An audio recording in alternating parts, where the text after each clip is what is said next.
Christmas Eve. The kind of night that used to smell like cinnamon and laughter. Now it just smells like pine candles and silence. I sat by the window of my condo overlooking downtown Chicago, watching flakes drift past the glass like slow-motion confetti. The city below glittered in gold and red, families rushing home with gifts, laughter spilling into the cold air. My apartment, by contrast, felt curated, Calm. successful, but lonely. My phone buzzed against the marble counter, a notification lighting up the screen. Live, Brooke's Family Christmas Special Christmas Tree Sparkles, streaming now. I froze. My father. His new wife, Denise. My half-siblings, all grown now. Let's take a break this Christmas. Just adults, he'd said last year, voice sharp and final, when I'd asked about visiting. Adults. Apparently, I wasn't one. I'd told him fine. I was busy anyway. But when the screen started playing, their smiling faces filling the frame, the house decked out like a Hallmark movie, my throat tightened. They looked happy. Whole. Like I'd never existed. The camera panned to the dining room, gold-rimmed plates, wine glasses, Denise laughing as she toasted, to family and fresh starts. Something inside me cracked. I wasn't angry anymore, just empty. And yet, beneath that emptiness, something else stirred, a quiet, unshakable resolve. I wasn't going to let this Christmas break me. Not again. Because this time, they didn't know who I'd become. It started the Christmas after my dad remarried. The snow that year was heavy, clinging to rooftops like powdered sugar, but inside our house, everything felt brittle. Denise had moved in just 6 months earlier, and suddenly, every corner of my childhood home looked different. New curtains, new furniture, new rules.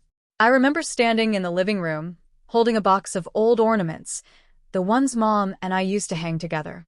Little ceramic angels, each with our initials painted underneath. Denise looked at them and smiled politely, then said, "Maybe this year, we can try something more sophisticated." My dad didn't even look up from his laptop. He just muttered, "Yeah, Liv, let's do what Denise suggested." That was the moment I realized I'd lost more than my mother. I'd lost us. The next few years were a slow fade out. Calls became texts. Texts became nothing. Denise's daughter, Harper, moved in, all glossy hair and perfect manners. She'd post family photos online, captioned, "My amazing parents, 2 hearts." I wasn't in a single one. The final break came one snowy afternoon when I stopped by unannounced with gifts. My father stood at the doorway, his face tight, voice low. "Olivia, we've decided to take a break this Christmas," he said. "Just adults." I laughed. I actually laughed, because how could I not be an adult? I was 24, working 2 jobs, paying my own rent. But he didn't flinch. Behind him, Denise rested a manicured hand on his arm, watching me like a problem finally solved. I remember gripping the box of ornaments so tightly the corner cut into my palm. A tiny drop of blood bloomed, bright red against white snow. I wanted to scream. Instead, I smiled. "Got it," I said softly. "Merry Christmas, Dad." I turned, walked down the steps, and didn't look back. That night, I went to my grandmother's old house, the only place that ever felt like home. She wasn't there anymore, but her words were, framed on the mantel in her handwriting. "Turn your pain into proof, Olivia." I picked up her small silver locket and clasped it around my neck. My reflection in the mirror looked fragile. But behind the tears, I saw something stronger taking root. That was the night I decided. I'd never ask to be included again. I'd build a life they couldn't ignore, even if they tried. The next few months were a blur of exhaustion and caffeine. I moved into a 1-bedroom apartment above a bakery in downtown Aurora, the kind of place that smelled like sugar at sunrise and regret at midnight. The walls were thin, the pipes rattled, and the rent was late more often than not. But for the first time in my life, it was mine. By day, I worked as a junior designer at a small marketing firm, basically running errands and making coffee. By night, I freelanced online, building brand mock-ups for small businesses and local artists. It was thankless work, Logos for $20, endless revisions, clients ghosting me mid-project. Still, each small gig added to something bigger. Each one whispered, "Keep going, Liv." I didn't have family cheering me on, but I had someone, my mentor, Rachel Hayes, a senior creative director, who saw potential when no one else did. She'd stop by my desk after hours, sipping her peppermint latte, and say things like, "You've got the eye, kid. Don't waste it chasing approval. Build your own lane." So I did. When I couldn't afford Adobe licenses, I taught myself free software. When I couldn't buy fancy tech, I used my cracked laptop and borrowed Wi-Fi from the coffee shop below. I started posting my work anonymously on social media, branding ideas, digital sketches, packaging redesigns. One post went viral, then another, and suddenly, people started asking who was behind the OB Designs watermark. By 26, I had enough clients to quit my day job. By 27, I registered my own agency. And by 28, I signed my first major deal, a partnership with a global skincare brand that trusted my creative vision. I remember standing in my new office that night, floor-to-ceiling windows overlooking the Chicago skyline. The city lights flickered against the reflection of my grandmother's locket resting on my collarbone. I whispered, "Pain into proof, right, Grandma?" Every late night, every ignored call, every Christmas that went silent, it had all led me here. But I didn't flaunt it. Online, my updates were simple. Grateful for new beginnings. Working on exciting projects. Never too much. Never enough to invite questions. Especially from family. My dad's occasional text still came, stiff, polite, like he was talking to an acquaintance. "How's work? Glad you're doing well." Never, "I'm proud of you." So I stopped replying altogether.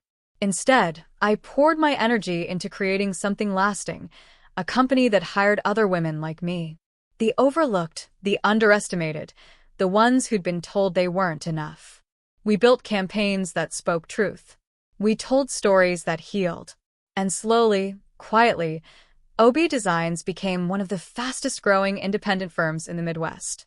But no one, not my father, not Denise, had any idea. Until that Christmas Live. Until the day they hosted their perfect, adults-only holiday party in my space. The live stream kept playing, my phone glowing against the dark room. At first, it was just laughter, the kind that sounds hollow when you know the truth behind it. But then something caught my eye. The backdrop. The decor. The gold lettering on the wall behind them. OB Collective Holiday Lounge. I blinked. No, it couldn't be. But it was. They were hosting their adults-only Christmas party in my building, in the event space owned by OB Designs. My company. My name. My creation. I stared at the screen, heartbeat steady, almost eerily calm.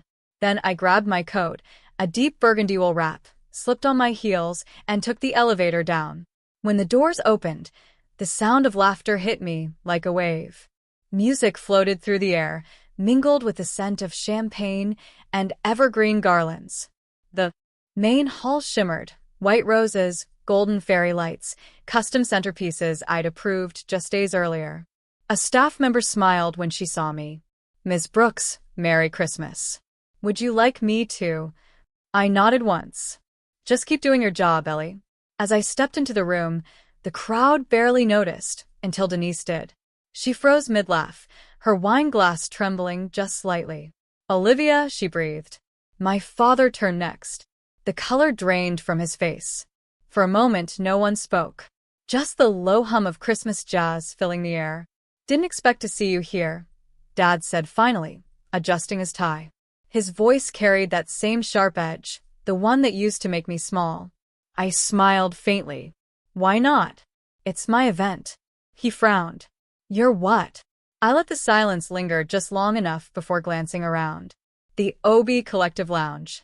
The design firm that owns it. The brand behind the decor, the campaign you're standing in. All of it. Recognition flickered in his eyes, followed by disbelief. "Wait. OB? That's Olivia Brooks," I said softly. "My initials. You remember me, right?"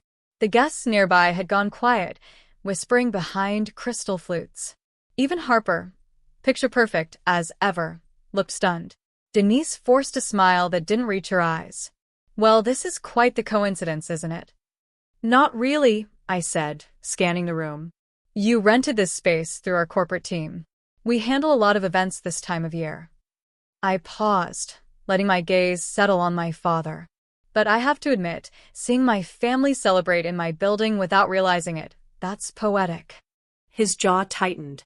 Olivia, you could have told us. I raised a brow. Told you what?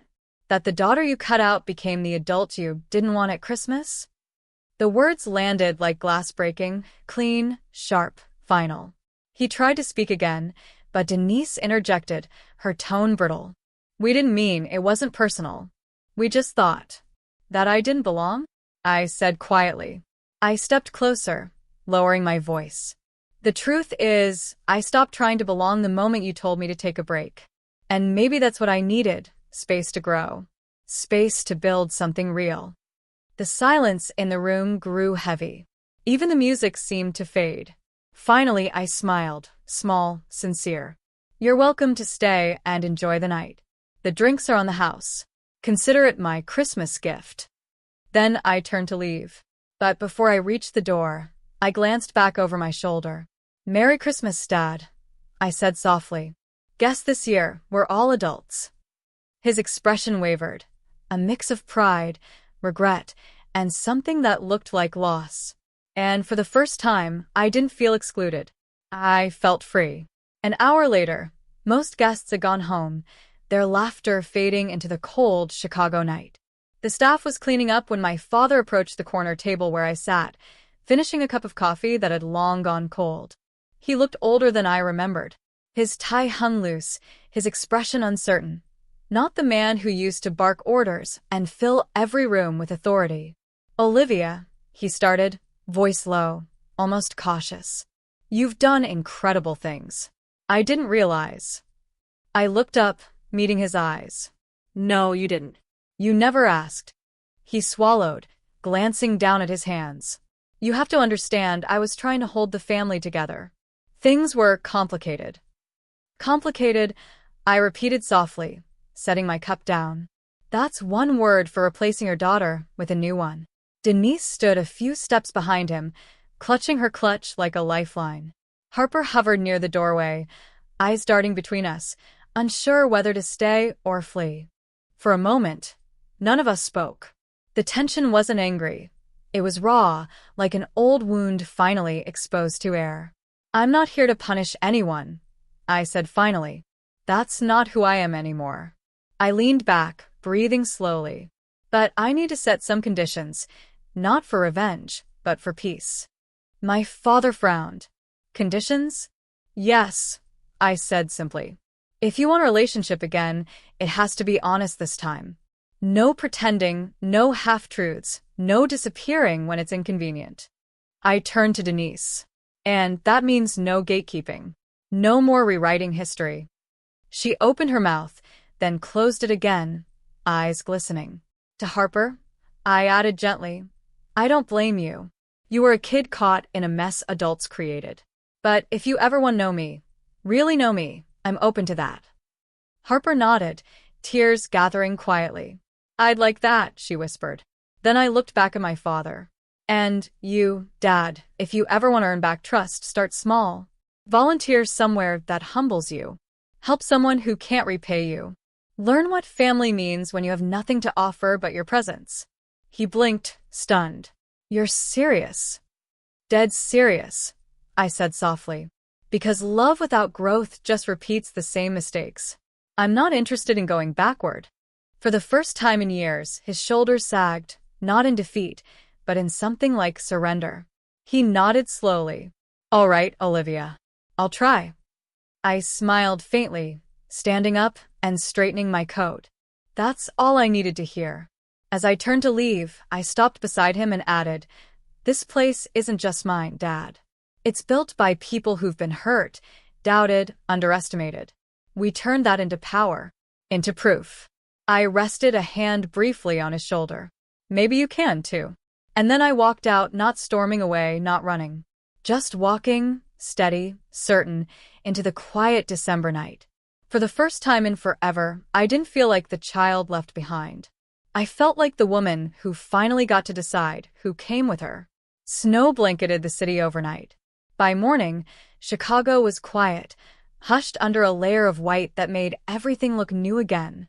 I walked through the park near my office, my boots crunching softly against the path. The air was sharp, clean, the kind of cold that made you feel alive. A small cafe on the corner had its windows fogged from the inside, wreaths hanging crookedly in the glass. I stopped there every morning now. The barista knew my name. "Usual, Miss Brooks?" she asked with a smile. "Please," I said. While she worked, I scrolled through my phone. A message notification blinked. "Dad. Started volunteering at the shelter today. Thought you'd like to know." Just one line. But it made me smile. I didn't reply, not yet. Some things needed time, not words. But it was a start. Later that week, Harper sent me a message too, a picture of an old Christmas ornament. One of the ceramic angels. "Found this in the attic. Thought it should be yours." I didn't realize I was crying until I saw my reflection in the cafe window. Not sad tears, just release. Years of holding it in finally softening into peace. That evening, I went to my grandmother's house, or what used to be hers.